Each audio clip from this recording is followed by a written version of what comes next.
That's weird. I guess OBS changed something. Because normally I when I was hit waiting start, for. Here it goes. All right, here we yeah, are. We're Well, now let's do live. that All intro right. again. I know. Normally when I hit start, it starts, but this time it made me hit start a second time. All that amazing comedy gold. You I guys know. don't know what you missed. I mean, it was incredible.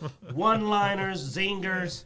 The best 5 minutes of our show ever. I know, incredible. Oh man. He sang. He sang. It was horrible, but he sang. And so you know what? That worked out. I didn't sing. You tried to make some kind of sound. When I made Don't a. do it again. They don't get it. They weren't I here. made a melody. That's what that was? Yes. That was a tragedy. All right. Welcome to Dicejunkies. I'm Xenodamus. I'm here with Q. and on Discord.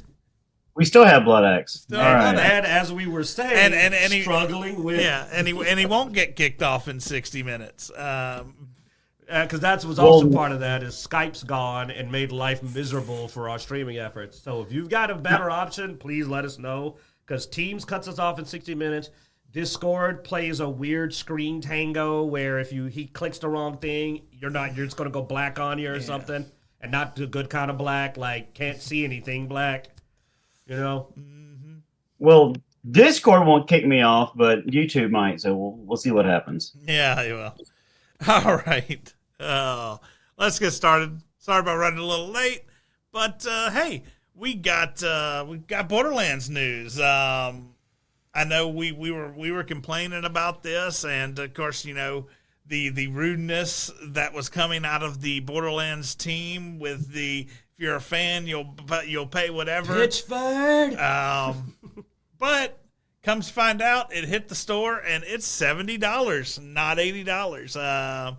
So I don't know if that was a troll or if they just came back off of the.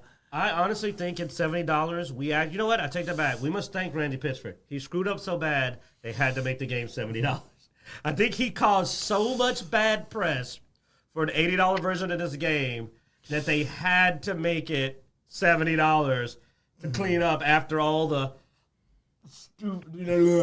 out of his mouth that was just really looking bad. Now there's 3 different editions of the game, and I specify of the game. The game. Oh. Yeah. We'll talk about that 4th option in a bit. There's 3 options of the game. And they range from, I think it's 70, 100, and then 120. 130. Something like that. 130. 130? Yeah. I thought there was one more, though. There is. Yeah. I'm trying to find. I mean, they got to find a way to make so up there's for also that $70 price. There's a $70 and $100. Hang on. So those that didn't tune in last week, we discussed this specifically about not getting just DLC content going forward with Xbox, and we had mentioned, well, if they made just a collector's edition that didn't have the game, we would buy it. Well, unfortunately, they called me on my bluff. So, yeah, because that was on last week's show. So the standard edition is just a game at $70. The deluxe edition is the game, bounty pack bundle, and Firehawk's Fury, which is like a gun skin. A waste of money, yeah. Who cares about cosmetics in a Borderlands game? I literally wielded a gun that was like made out of rainbows and made pony sounds that damage. Nobody cares about skins. Yeah, honestly, I think the deluxe edition should have had the bounty pack bundle and the Vault Hunter pack. Because the Vault Hunter pack is the real one. Yeah, and then if you wanted to pay for more skins, you could pay for more skins additionally. I don't give a shit about skins.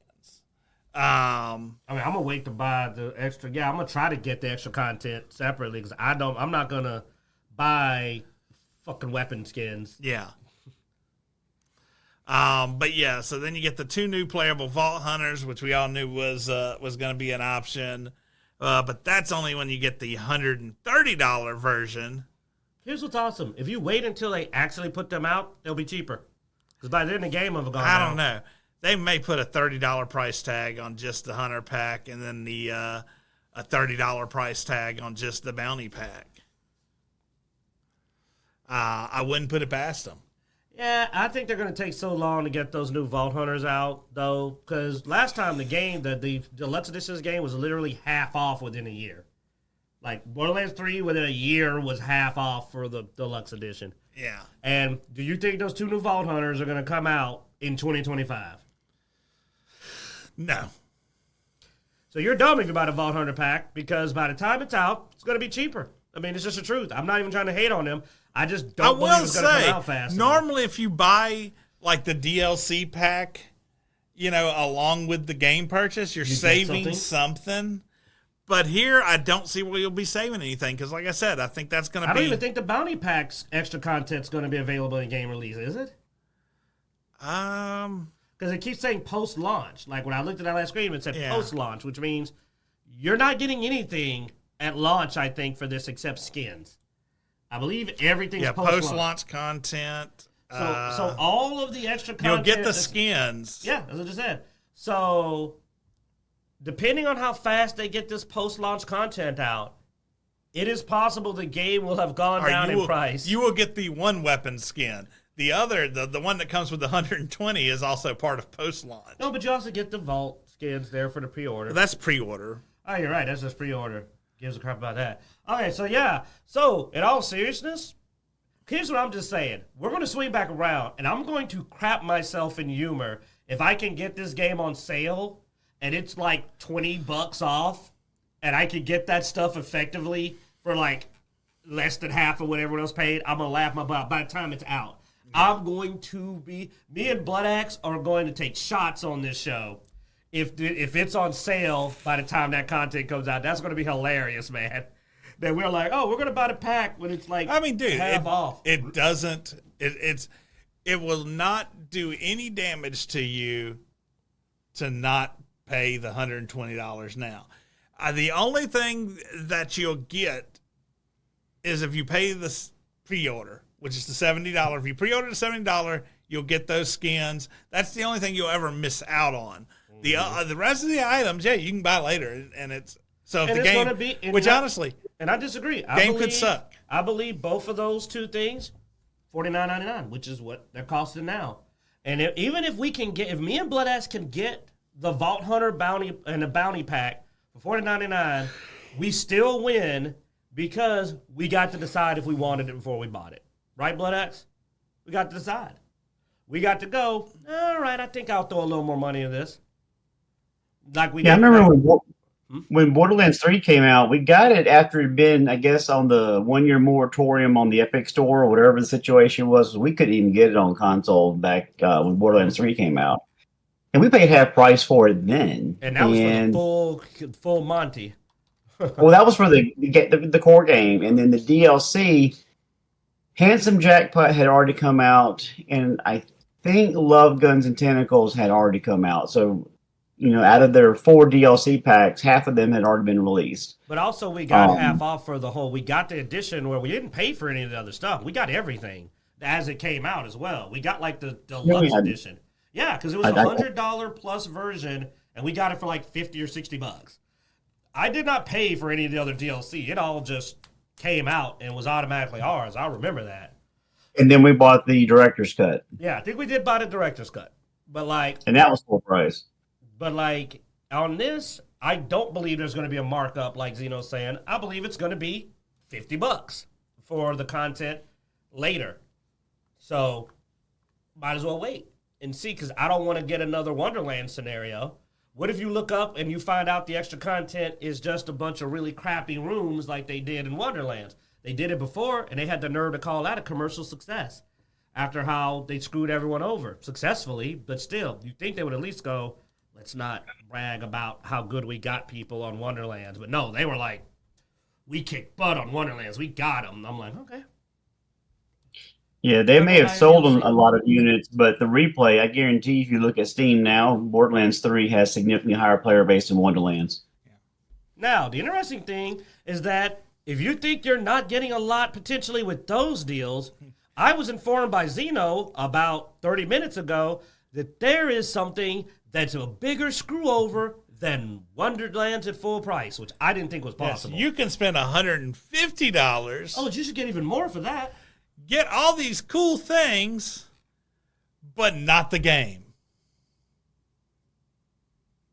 You get some kind of crazy map, and you get a Echo 4 You get statue. a cloth and map, Echo 4 figure with LED lights, a vault symbol necklace, a shift code card for 5 golden keys. Just 5? Are you? They should give you 500. You can get 5 by just being a member of this stupid. Let's be honest. They're probably so stingy. They probably didn't even make individual codes for people. It's probably one code, and it will be online the next day. I mean, that's how I used to get keys. There's a bunch of free codes. There's a site you could go to, and just use people's codes. And then a set of 4 double-sided lithogram art prints that are 8 by 10. Oh my God! I realized you not only don't get the game, you don't even get the other packs. But then game console, you don't get anything digital. This is all physical. So you get nothing but a shift code card that actually correlates to in-game content. Yes. Yeah. A shift code for keys that you get for free, like every friggin' week. Bloodaxe was sending us that crap on a weekly basis. Yeah. Yeah, I have over 1,000 gold keys. Yeah, Borderlands 3 have over 1,000 gold keys. It's insane because I do get it. I do get them weekly, but I honestly think it's designed to fool people because with it being along the same price Like there's line, the code right there. So going back to last week's show, I want to qualify my statement of that's not a real code. I want to qualify my statement that yes, if they have digital games only and they have a collector's edition, I will buy it if it's worthwhile. This has absolutely zero interest with the Echo 4 statue. Seriously, at least have it something that we're familiar with, whether it be Moxie. I know if it was Claptrap. If it was Claptrap, it might at least be collectible. Well, but we don't even know who the real reason you were hoping for a collector's edition and you would be willing to buy it if it wasn't is so you could get a physical copy of the game. You're gonna have to be on place. No, I don't even know if they have it. Yeah, I don't know. know. The joke to me is they're charging $150 for collectible statuette and stuff of vault hunters we don't know and of a character we've never met. And from what I've seen, doesn't have dialogue. Why would you not have a statue of Moxie or a statue of Claptrap?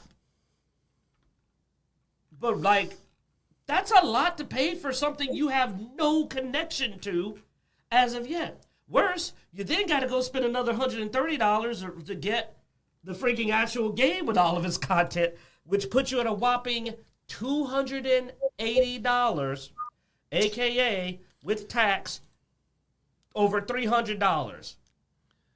And when you know what? For your $300, you know what you would get that me and Bloodaxe won't get for our pre-order? A couple of vault skins and a gun skin, and the toys. Because in reality, all of that stuff they're selling for $130, except for literally about 4 cosmetics, is post-launch. Look, they do have a physical copy, by the way, for the Xbox on Amazon. So you can get a physical copy. Hey, they didn't pull a Nintendo. Yeah. They didn't charge $10 more for the physical copy. I cannot believe Nintendo. They didn't charge more money for the physical copy. Nintendo, remember, has a price markup on the Switch 2 for the physical copy, which doesn't have a game in the box. I think it's like just activate. Nintendo. Switch 2. Do we want to move on? Are we done with Borderlands? We didn't talk about the trailer. Oh yeah, I haven't watched the trailer. Blood's the only one that watched the trailer because it's the story trailer, and yeah. Well, we'll get to that after. Blood, tell us about the new trailer. So I woke up and apparently this came out yesterday, and I was dead to the world yesterday. I was so busy following a more interesting story. I saw it. I saw that it was out. Yeah, well, no, I didn't until I woke up this morning, but it is looks like it's a lot more grittier than what Borderlands 3 was with the influencers. And it does seem like they're trying to go back to the Borderlands 2 roots with a more sinister, dark villain than what we've had in the past 2 games. And I'm including Wonderlands in with that because that was just a trash story all around. But I have so many more questions than what this answered, and they're not good questions. And I'm still trying to wrap my head around the story for these 4 Vault Hunters, which they're not even Vault Hunters anymore, and how they're getting involved with the Crimson Rebellion, and how we're incorporating some of these legacy characters that don't really make sense. So Gearbox has got he's got his job cut out in order to try to make sense of some of this. And I get wanting to bring in legacy characters so that there's an attachment to the nostalgia of the history of the game franchise. But the villain seems interesting. I will say that. However, the weird automaton person is trying to help you just screams betrayal, in my opinion. And I think we've seen her from the beginning, but you showed a little bit more of her this time around. But with Zane and Moxie making appearances, they're clearly going in with trying to bring in some legacy characters in, and also with Claptrap as well. But even Claptrap was different because he's saying, "Oh, my savior," versus "You're my minion," which has always kind of been the joke that you're Claptrap's servant. But from a story perspective, and just from what limited minute 47 seconds, however long it was, it does seem like they're trying to go back to Borderlands 2. So I'm hoping, fingers crossed, that they have kind of learned their lesson from the Ava fiasco and the twin disaster, that they are trying to go back to their roots as far as the first 2 games in the franchise, as far as the story goes. Now, my biggest complaint is still the Psychos, as we were talking about before the show. They should have gone with something completely different, because you're talking about a group of people from a game completely separate, or a world completely separate from this Pandora. moon. Well, yeah, Pandora the was original concept was that the Psychos were a thing from Pandora, and then exactly. When you now learn more about their origins, you find out. I won't spoil it if you haven't played Borderlands 3's DLC, but you find out where they came from. But the reason there were Psychos on the other worlds was the cult of the Vault kind of spreading them. But they really were kind of a Pandoran thing. And when you find out why, you even find out, oh, this is how they were created, and this spread to Pandora, and it was infecting people.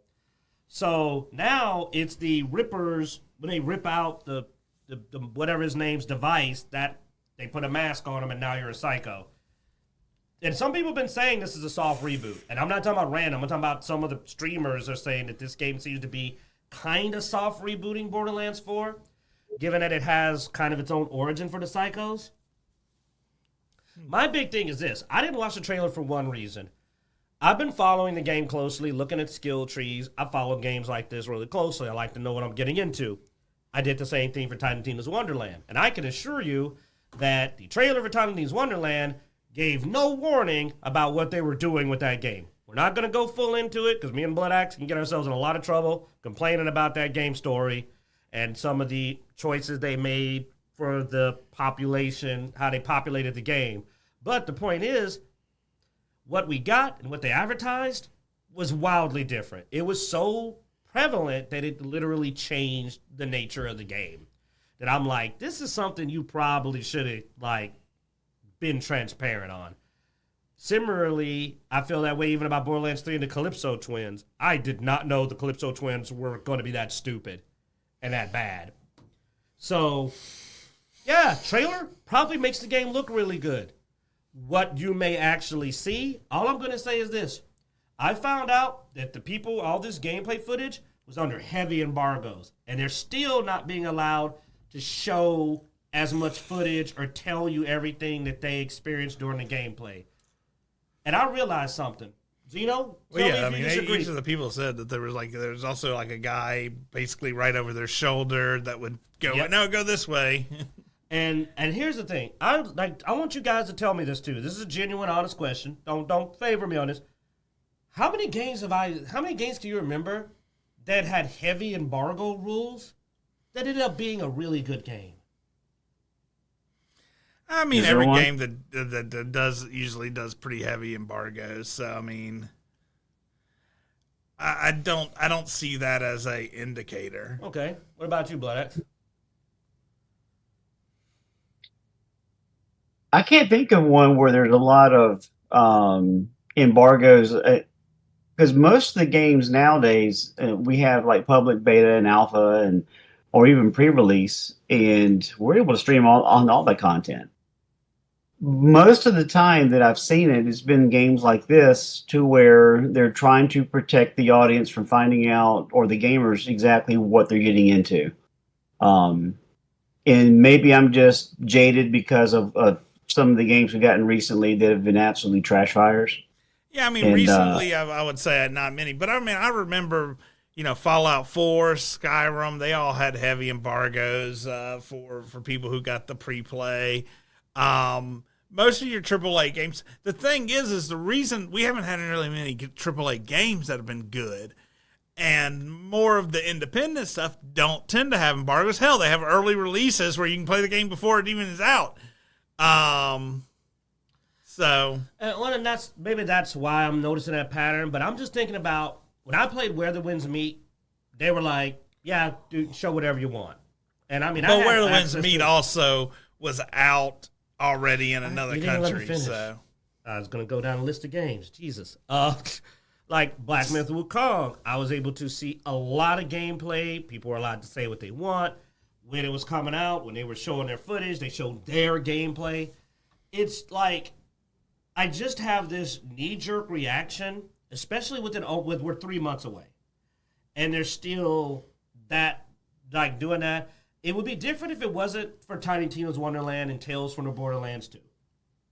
But after Tales from Borderlands 2 and Tiny's Wonderland, this is a company I do not trust. I mean, you should have with their known better embargo. with Tales games anyway. Tales games have never been good.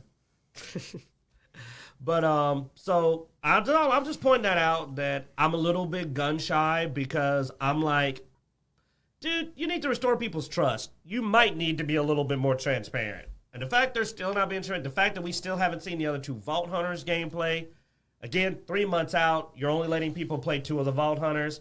I was talking to Bloodaxe about it. I said that makes me really wary that they're not even finished. I'm at a point now where I don't think Harlow's even completed. I've finally seen at least Amon and a couple of real quick flashes of trailers walking around with a gun, but like no gameplay. And I haven't even seen Harlow like in a trailer that often, like in the recent trailers, even walking around. Well, and something else we've talked about, which could lead into some of your concerns as well, is, all the previous Borderlands games having updated EULAs that are a lot more strict and stuff like that with modding and different things like that. So that also is a concern because, I mean, anytime somebody starts saying you can't do something with something, that's usually a bad sign. Yeah. And that leads us on to our next topic, which is the Switch 2. We've talked about the bricking of the Switch 2. Apparently, First it was a rumor, but now, well, no, I mean it was always it was in their thing. They could brick it. yeah, but the people didn't think they were really going to do it. But apparently, a lot of people are getting bricked, and for some things you wouldn't necessarily think you should get bricked for. For one, people trying to do backups of games, which I sort of get, just because that is technically how you grab a backup of the game and then you try to reverse the code so that you can release a pirated version. So, but they're breaking people's for doing that. You have to do even your saves. You have to go through you have to be on their online to do backups of saves. Or they break you for that. So a lot of these things it seems a lot easier to brick than you may have thought. Define what their brick is, because it ain't no joke. Yeah, no, I mean, from what I understand, they're bricking it. I mean, as in, it's not usable. You can't somebody, you can't use a different account. They're not just discontinuing your account. They're bricking that the device. Is completely right. You can't sign on under a different account. You can't give it to someone else and they use their account.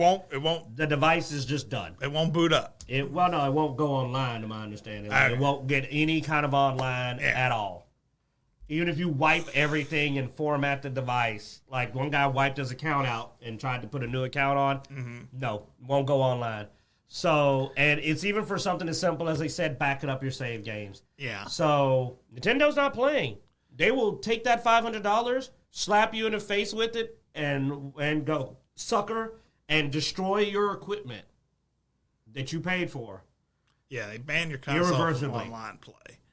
Worse, you found out something about the way the account linking goes where, like, they can do one unlink a year. Yeah, so there's a thing when if you get bricked and you unlink your device and try to get a new device, apparently after you link that new device, you can't unlink For 1 year. for a year.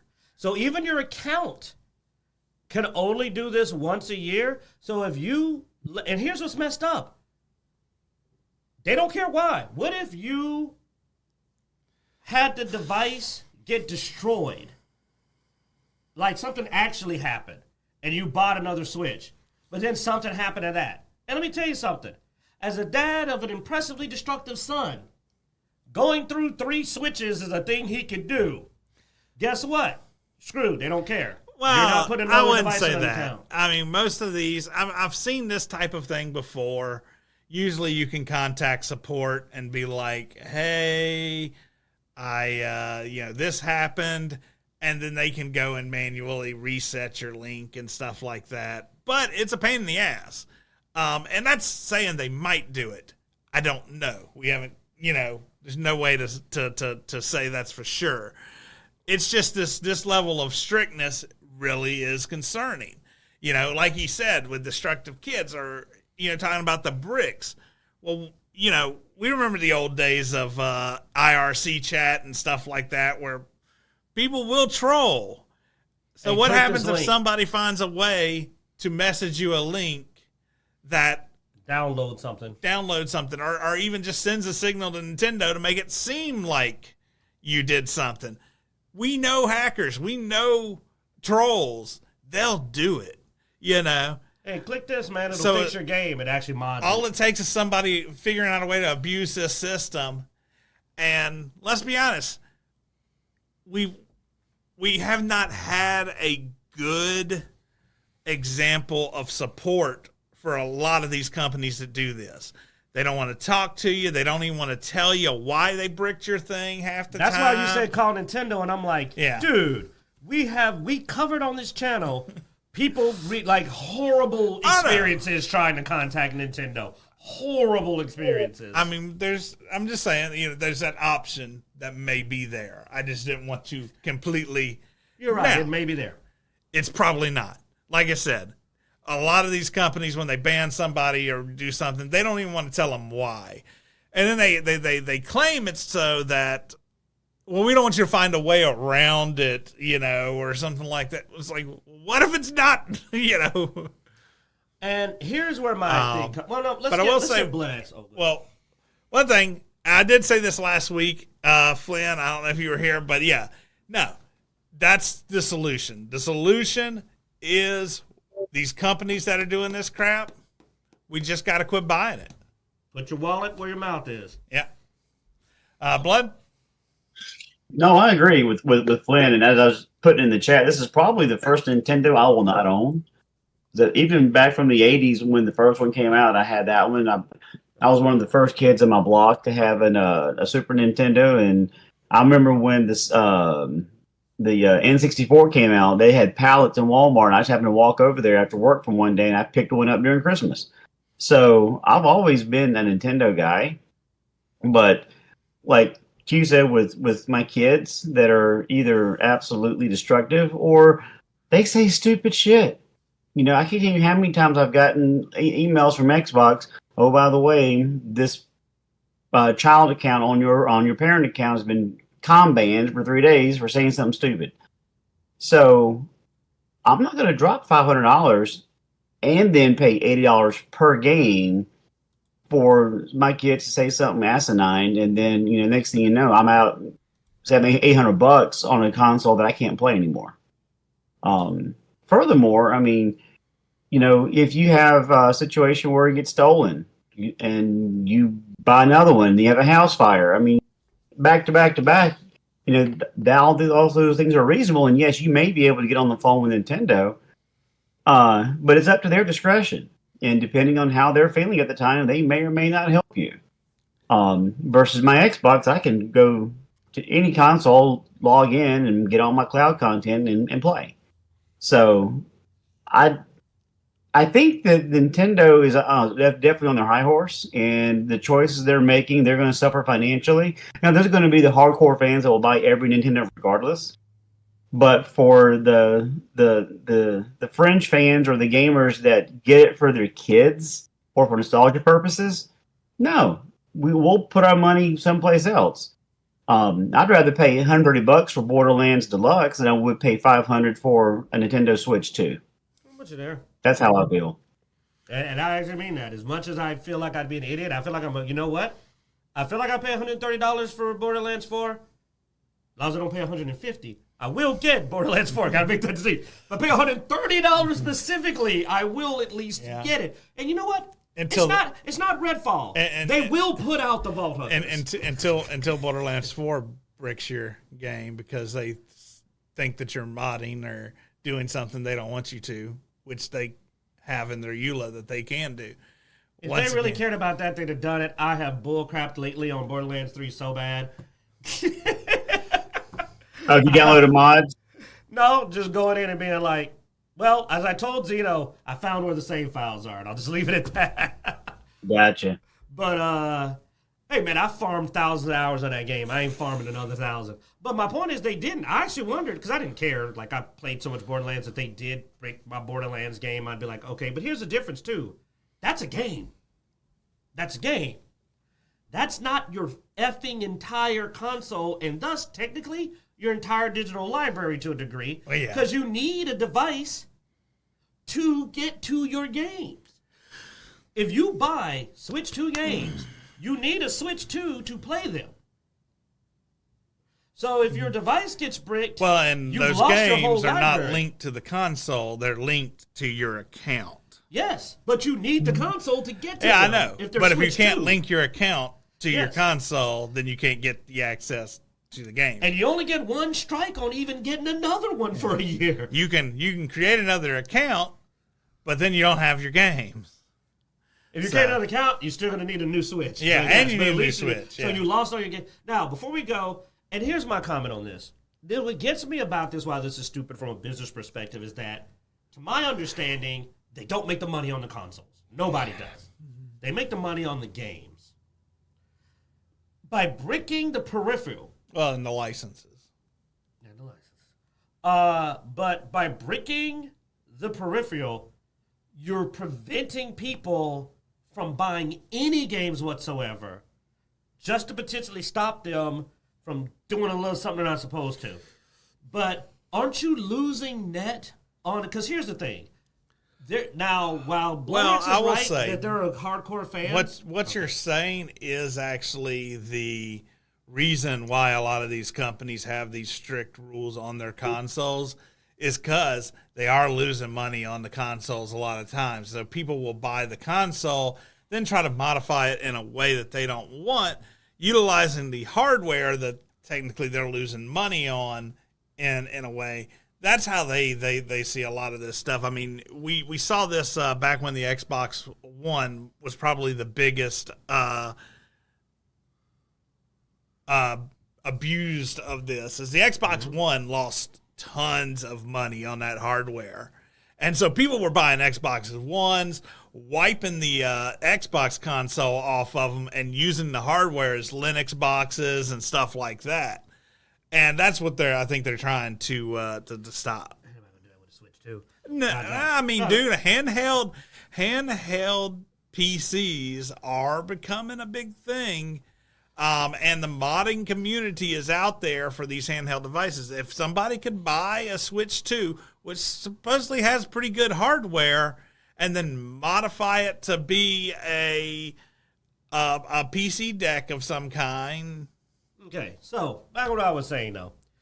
I was going to get to that. Is that are the numbers supporting that your losses are so overwhelming that you think it's a viable scenario to have, one, the bad press of this aggressive policy, two, every bricked Switch 2 that is not what you just described, somebody that's a super hacker and it's going to wipe it out and turn it and make it a Linux computer or all of this, which I think is not a significant number of the sales at all. I wouldn't even give that double-digit percentage. I'm very confident that it's less than 10%. I have a counter argument for my devil's advocate, but I'll mention it after. It's probably better because you're more techy to me. My point is that, but every other bricking that you do is, except for a small group of just sycophants, is a lost customer. If you brick someone's Switch 2, they're not buying another one. They are not buying another one, especially if it was accidental. They're not. Even if they're going to immediately go, holy crap, no. And there's also people like Bloodaxe who are savvy enough to know beforehand and aren't buying it. Bloodaxe buys every Metroid game, a bunch of Castlevanias, buys games for his kids. They've lost a full suite of sales to him because, and we both know Bloodaxe would never get his Switch 2 brick. But just the threat and the bad faith policy is enough to stop him. Then there's a person who gets their system bricked and goes, wait, I can't mod I was just doing this. I want to mod a game offline because it doesn't care if it's an offline game.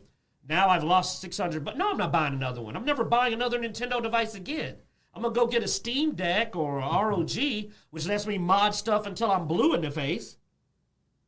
So I don't think they're going to gain from this. Not to mention the number of people who have gotten bricked that went and returned it because it was still within the return policy. So then they also lost. But no, my counter argument. Which has been happening. Yeah, my counter argument for my counter argument is, now, the reason it's sort of stupid to not have a problem with people modding the hardware after the fact is, when we talk about the popularity of Xbox or PlayStation or Switch, what metric do we use?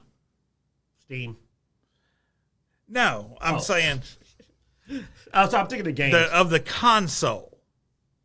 Unit sales. Unit sales. Mm-hmm. So companies justify spending the licensing and putting games on your console by units sold, not units being used. You don't see the number of people actively logging into their Xbox or actively logging into their PlayStation. You rarely see those numbers. See where you're going. You see the units sold. So if you can sell more units, even if people aren't actually using them for Nintendo, you can still use that as a leverage to sell more licenses to game developers and get more games. Dude, I know a lot of people that bought the Xbox. And the number's so small. Just to use it as an entertainment center for their thing, just because it has Netflix and stuff. Well, because consoles used to be within a reasonable cost range to do that. And it's they're not within DVD players. I can buy a mini PC now for cheaper than I can buy a console, and I'll use that and have more functionality.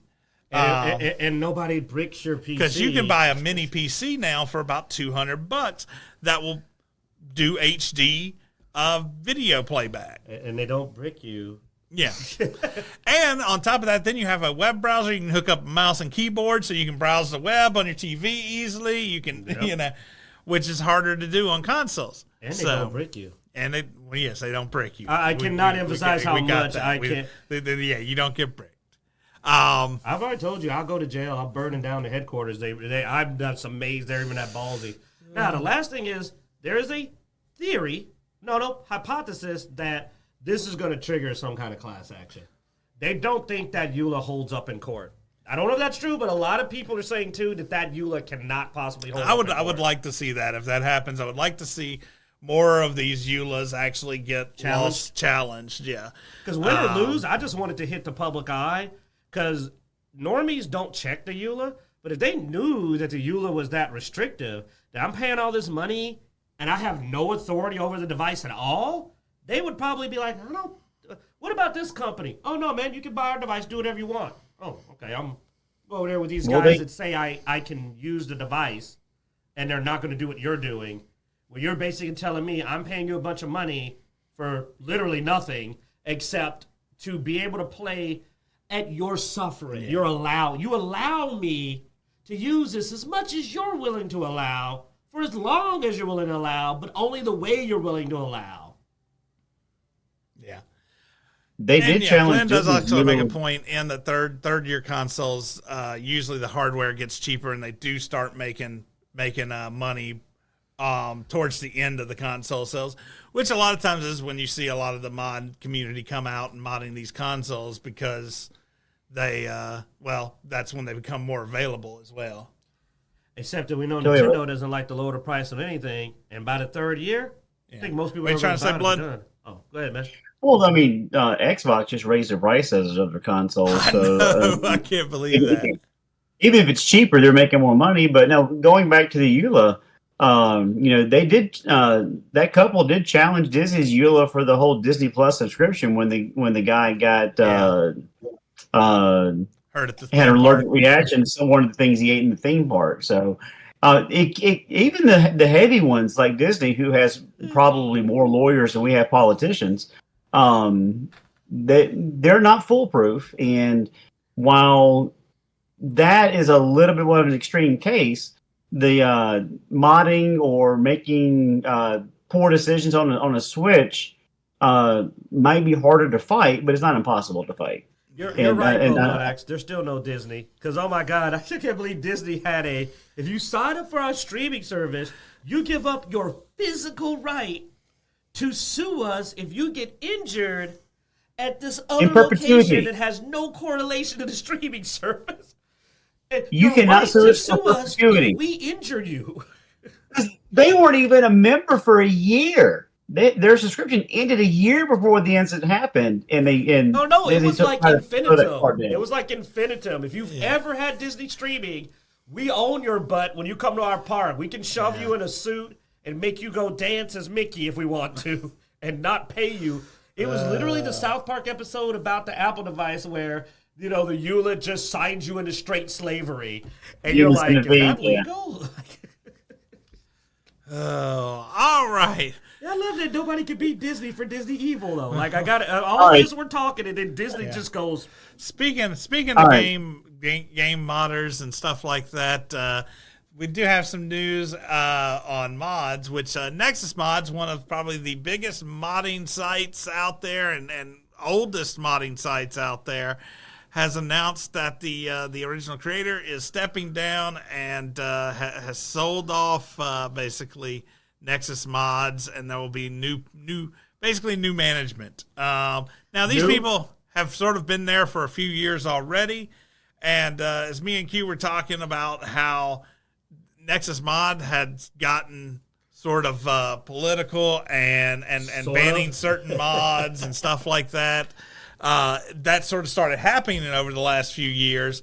So it may be that those people are the ones that now have much more control over Nexus Mods. Because he says he's been pulling back for a while, and these three people were already doing a lot, which is why he's just kind of now fully going back. Well, and I'm now correlating him pulling back to the extremely powerful political swing that Nexus Mods took. And now I'm going like, so in other words, we're going all in now. Yeah. And they do say the ownership of Nexus Mods has changed. Now, they gave the names of the people who are going to be taking. Now, they never mentioned who the actual ownership has changed to that I could find. So I am curious, did they sell and then these people are staying behind? Or did those people buy him out? Yeah. I don't know. And, this is something I'll keep an eye on because Nexus Mod is a source of a lot of our extended gaming experience. It's still, unfortunately, a place I go to frequently for mods, despite how disgustingly biased they have become. So I will be interested to see how that develops. But anyway, that's just it's undisclosed buyer. They're still not told anybody. So no, somebody bought Nexus Mods. They had actually bought it. I think he's just leaving that. Basically, what it is that what really happened is he sold it and he's going, I'm out.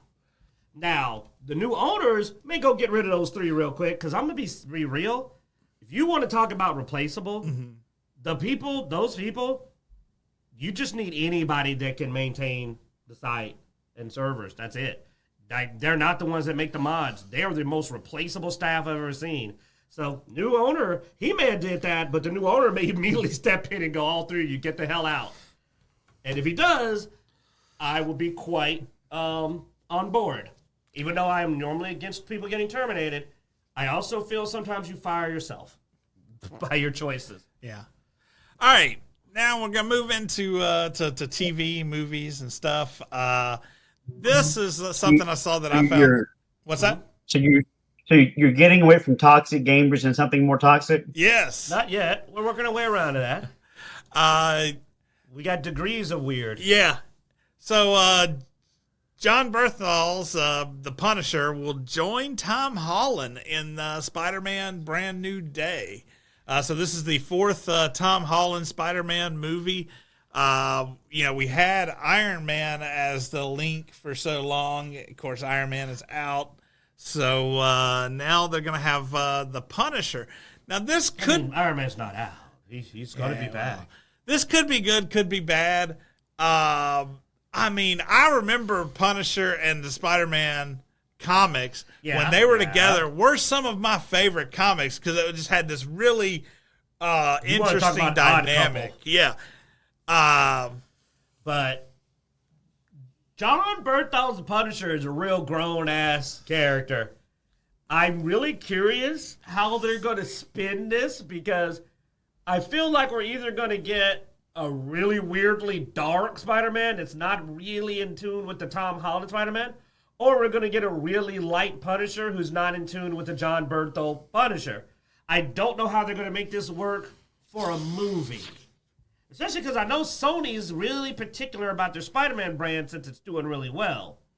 While the last Spider-Man did get a bit dark, not that dark. Like, one person died, mostly, I believe. But if Punisher's in this movie, we need a body count. I'm sorry. I don't want to see Punisher minus some kind of body count. Maybe he will. Maybe he'll just have a bloodless body count. But he ain't Punisher if he doesn't at least kill 3 or 4 people before, Tom catches up to him. And then a few afterward, because Punisher almost seemed to enjoy annoying Spider-Man by shooting people when he's like, stop killing people. The last Daredevil, it wasn't that great. But one of my favorite scenes was the fact that the Punisher, Daredevil's like, stop killing people. And he's like, boom. No. Like that? No. And it's that conversation, because the problem is, can they beat the conversation when he goes, they give Foggy a chance?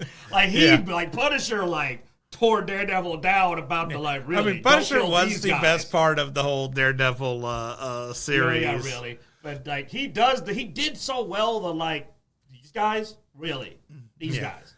They're killing people. Yeah. They're killing people. We know they're killing. Now, people not dying. See what happened? Less people. Murder. And then the people he didn't kill, their own people killed them anyway. Because their people are indiscriminately killing people. Yeah. It happened right mid-argument where it's these guys are going to keep Bloom. Yeah. So, now, that argument's not going to work on Tom.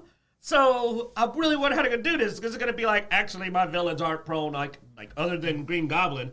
Most of Spider-Man Tom Holland's people haven't been quite as murderous. I don't know, dude. The 3rd Tom Holland movie, he's jaded now.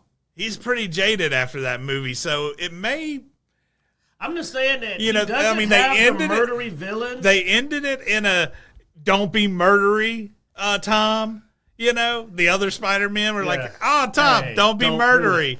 And then you got Punisher coming along. So I'm like, how's that going to work out? It's he was getting murdery. All I'm saying is they're going to have to find a villain that would draw the Punisher in. Now, if they sneak in Kingpin, he can be like, no, this ain't your little colorful costume. This dude don't play. You know what I'm saying? Yeah. Like, him and his wife crazy. They kill people. I don't think they would do that. I don't think Disney wants to get that twisted in there. Protect. But yeah, so let's see. Flynn says, well, that Punisher is as true to the comic. Punisher respects Cap. I'm curious. Like I said, later he sees Spider-Man as an optimistic kid that he will try to protect. Yeah. Yes, by killing people. Well, dude, I think one of the comics is literally the case of, like, Spider-Man doesn't know that, like he's killed several people and found out his identity, or we're going after Aunt May, and Punisher was like, then what's funny? Punisher won't even explain himself to Spider-Man. He won't say, like, actually, man, he was going to shoot your aunt. He knows. No, he would just kill him and just be like, don't worry about it. Yeah, I did it. Don't ask. He doesn't defend himself to Spider-Man in the comic books. He just does what he's got to do. But no, I can see that's sort of the relationship he had in the comics. Was he saw Spider-Man as a kid, you know, and so Tom Holland Spider-Man as a kid, yeah. Yeah, well, I mean, at this point, Tom Holland Spider-Man is going to college. Still pretty young. But yeah, I don't know. By comparison, yeah, I mean, it still puts him at like 18, you know, 18, 19. Anything under like 21 is not even, it's not even legal to drink. So, I mean, I call it a kid. Yeah. Well, and like I said, it was always an interesting dynamic because, you know, Spider-Man, he's like, oh, you can't be so soft. But yeah, he would try not to kill people in Spider-Man because he was a kid. Oh, no, he used to swing back around. Like I said, like, all right, we're going to let these guys go. Well, they also fought some in the different comics, you know, because of a lot. Because Spider-Man would be like, we're killing people, you know, and looked at Punisher as a criminal for a while. So it swings back around. It'll be interesting. And I can see this Frank Castle going, you're right. And then, like, end of the movie, the stinger is just him swinging back around and killing all the people he let go. You know, he would be like, oh, they left the neighborhood. Yeah. Should have stayed in Spider-Man's territory. Pam, pam, pam. So anyway, it'll be an interesting dynamic to see. I mean, Spider-Man movie franchise is about the only thing left of Marvel that I have any kind of anticipation for. So you're not eager to see Victor Von Doom and the new, younger, way cheaper to pay Iron Man and Ironheart? No, none of it. And Ms. Marvel? Yeah. And Kate Bishop, I think. You know looking for all that? The new Avengers filled with lame. I mean, I'll probably still check out the next season of Daredevil just because they say, you know, they did try to save it at the end of the last season. So if they keep on that route, they're also talking about bringing Jessica Jones back and possibly Luke Cage. So, oh no, I don't know if I want Disney Luke Cage. Yeah, I don't know. That's bad when we react. My favorite character I want to see come back, and my initial reaction is, but Disney. Speaking of Disney, I hear they're dropping Doctor Who. Oh, okay. Yay. Because I was just going to say they might try to make Luke Cage gay if they brought him in, but... But yeah, apparently Disney's dropping Doctor Who now. Doctor Who there's a lot of questions now. You know, showrunners don't know where it's going because, of course, they are Davis supposedly finally stopped acting like things are going well and went like, I don't know, and that's just amazing. Well, they did say it will never end now, so I don't know. That's the BBC that said that, and never end. I think it's going to take a hiatus. We brought up this topic because Russell D. Davis, for the first time, said, I don't know. Well, since Davies insisted that he's confident Doctor Who will always exist in some form, Doctor Who will never end, he wrote. There are pathways leading. Of course, it's going to always. I mean, dude, we still watch the old Doctor. I still watch the old Doctor Who.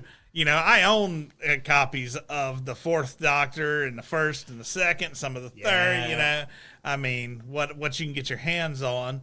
Some episodes have been lost forever. But, Doctor Who will always exist in some form. Now. But his run.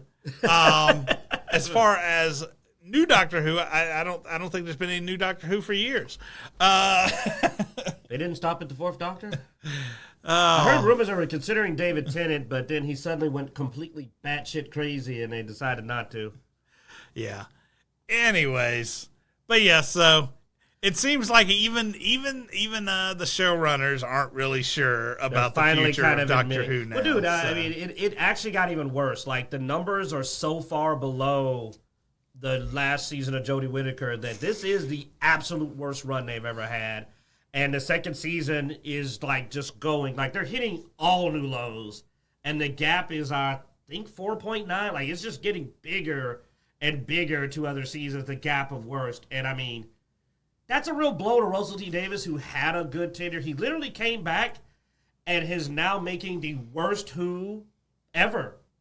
And you don't have to believe me. I'm talking pure numbers. The worst Who ever. And it's a shame because he was responsible for some of people's favorite Who.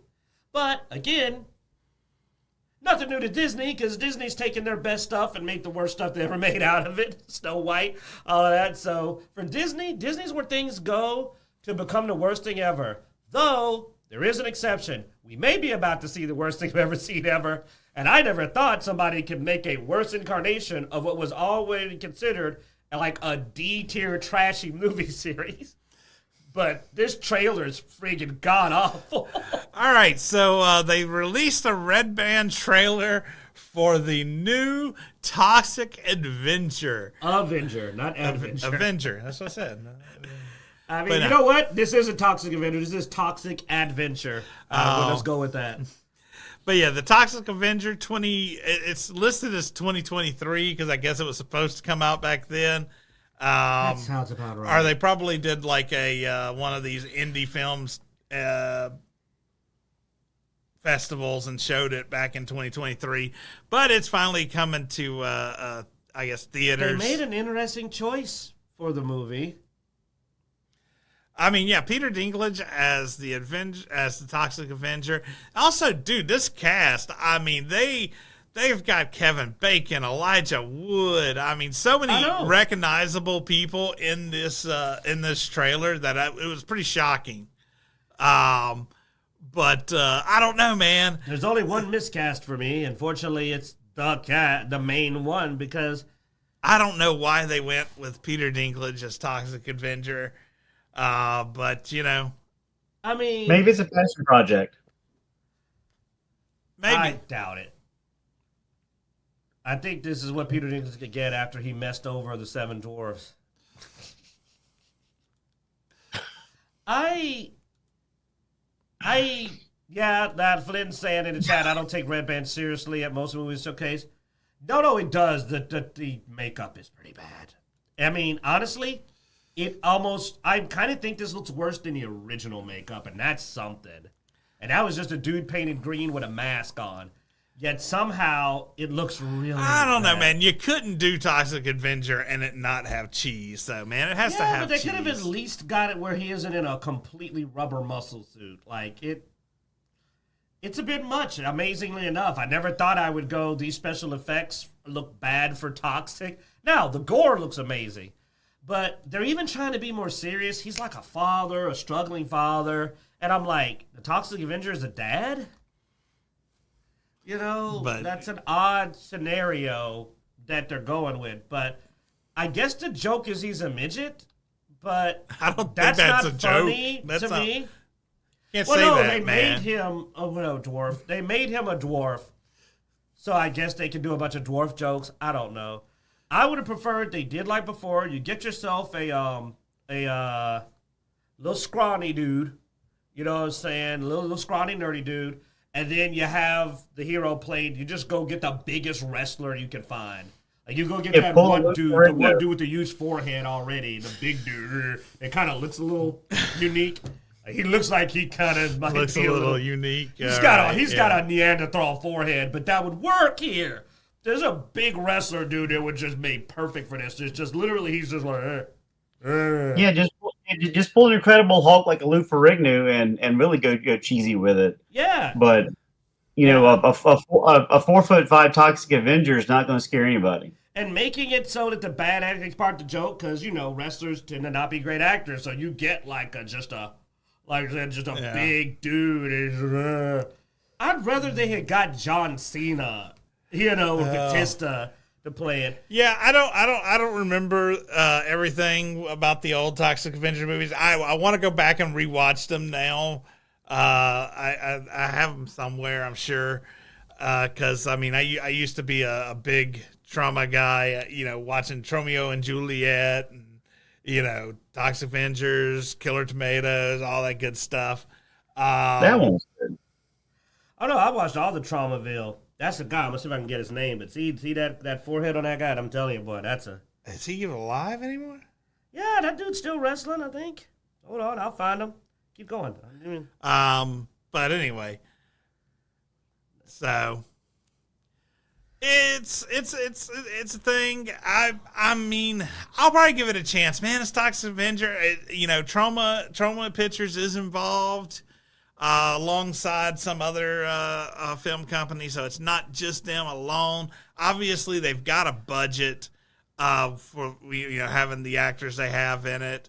Now, it does seem like the people who have already seen it, early copies, have not been rating it very high. I think I've seen like an average of about a 5.5 out of 10.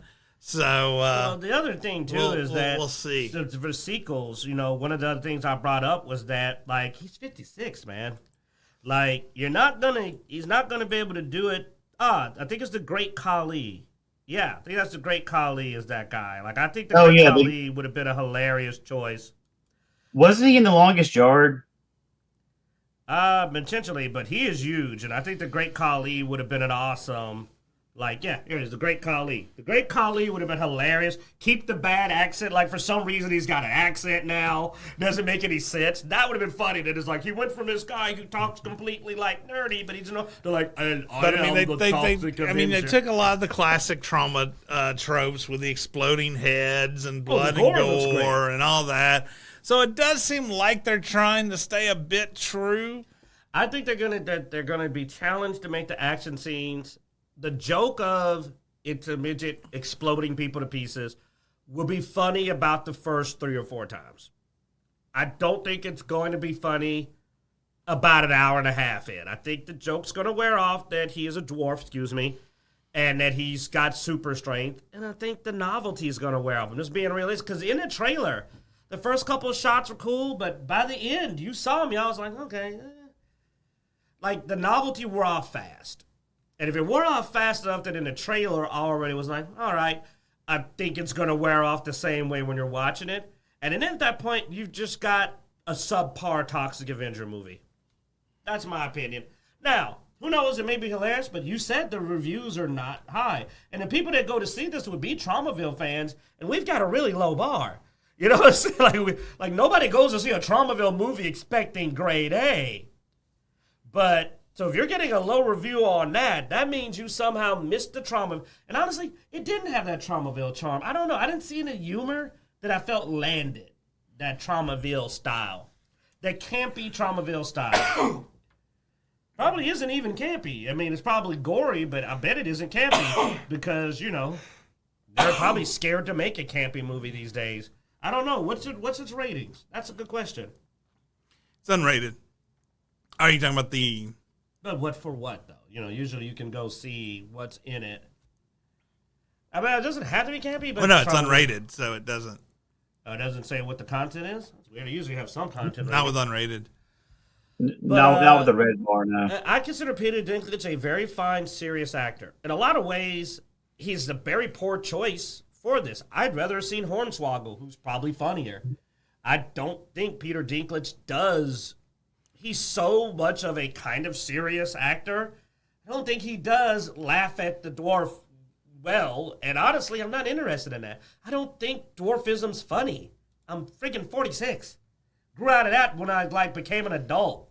So, and that's the only reason I can imagine they cast him, dude. You don't need a serious actor. He's not cheap. They cast him because they wanted to cast a dwarf. I think they cast him. What does it say? It's rated R here. I know I'm usually right, but I was going to let you have it. Well, the theater version is unrated. But okay, what are you saying, though? You think they cast him why? I mean, they grabbed Kevin Bacon, so sex and nudity severe, violence and gore severe, profanity severe, alcohol, drugs, and smoking severe, frightening and intense scenes severe. At least it does seem like they're going campy with it a bit. So I wouldn't click on that. You'll get more than you probably want to show on the well, channel. no, I mean, it's just going to show you the. Oh, okay. There There's used to 15 pop out up of descriptions 26 of the found scene this sometimes. severe, 15 out of 17 found this severe. They will. That's a different. That's almost split down the middle though for the sexuality. 15 and 26 sounded severe. Yeah. But no, like I said, man. What was he a dad before or after he became? He was not a dad for a long time. No, he was literally like a little skinny nerd janitor that got bullied by the jocks who are also absolutely psychotic. No, he met the woman who he was in love with after becoming the Toxic Avenger because she was blind and thus could not see. And the joke was she wasn't just blind, she was super stupid, like an absolute era blonde. So even when she touched his face, she couldn't put together that he was like horribly mutated because she was an idiot. But that was the joke. But no, he met the love of his life after becoming a Toxic Avenger. He wasn't like a middle-aged dad.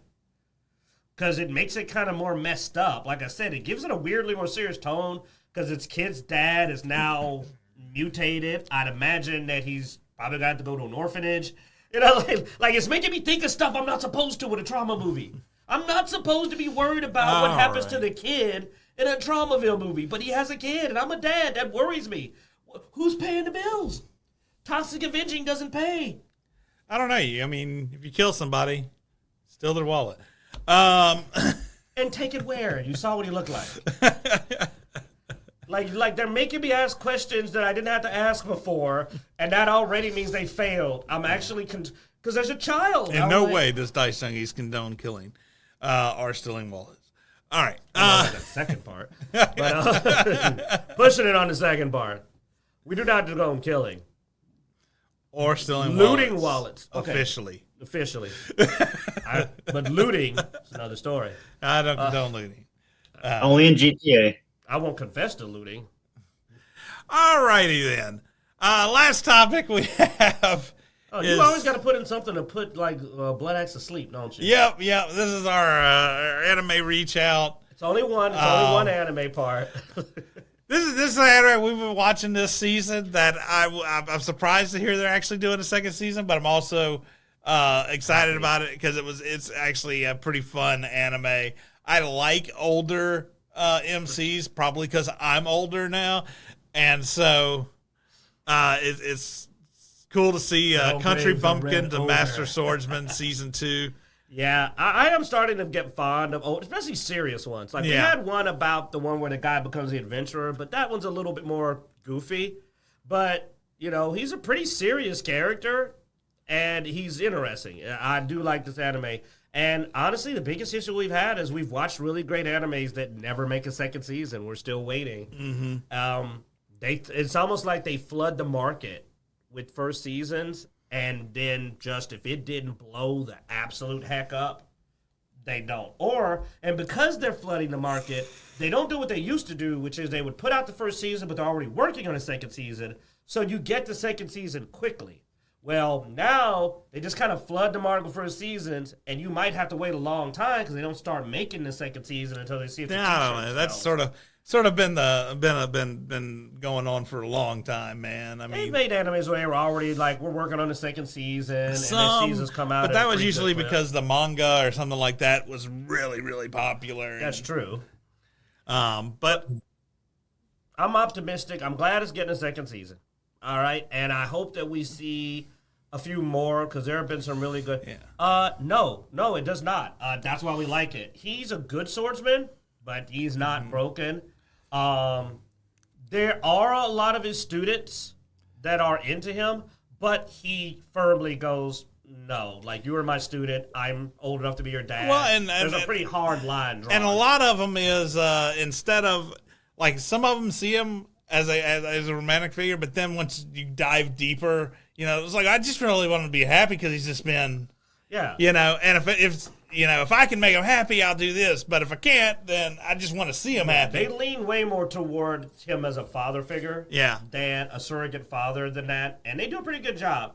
There's like only one that kind of seems to have romantic interest, and he's made it fairly clear. Yeah. Like when it finally comes up, he goes, no. And it's not an Isekai. He is from the world. And as far as the overpowered MC, he's not overpowered. He is powerful, but he also earned those stripes. I mean, he's a really good swordsman, but no, he's not like he gets into some tight spots. Yeah. He has a hell of a time dealing with a mage. Like that was very clear. even fighting his younger students, he'll win, but it's a struggle. Barely, yeah. Because he's older, and they also do play up. Look, he's been destroying his body with swordsmanship for a really long time. Well, he's on his path to becoming a master swordsman. So, yeah, you should check it out, because I can tell he's still getting better. Yeah. Like, because he's fighting. It makes sense, though. He's getting into different situations and adapting and literally getting better as he's now applying real-world combat, because he was a dojo master. Yeah. Now he's getting out there, but he has the talent. He's very talented. But it's interesting to see him go like, okay, I can't fight this the way I normally would. This is a monster, or this person's stronger than me physically. Mm-hmm.